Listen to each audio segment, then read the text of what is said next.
The overall goal of this experiment is to modulate transgene expression by the administration of the chemical inducer tebufenozide. This method can help answer questions in the cell and molecular biology field, such as when you need to stimulate the expression of a gene of interest at a desired time with a desired strength.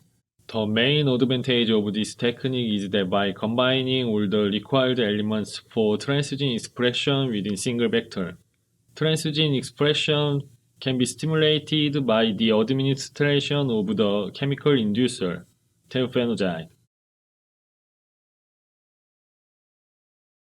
After subcloning the EGFP or ANKRD13A transgenes according to the text protocol, prepare 4 cell culture dishes containing freshly passaged HEC293 cells and 5 milliliters of DMEM supplemented with 5 to 10% FBS and antibiotics, which will hereafter be referred to as culture medium.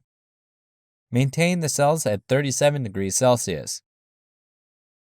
When the cells reach 50 to 60% density, add 3 microliters of transfection reagent to 200 microliters of diluent containing the DNA. After incubating the reaction at room temperature for 30 minutes, add the mixture to the HEC293 cells. Use 2 dishes for transfection and leave the other 2 untreated as controls. Incubate the cells at 37 degrees Celsius for 12 to 24 hours. Following the incubation, add TEB to one of the transfected samples and to one of the non-transfected controls.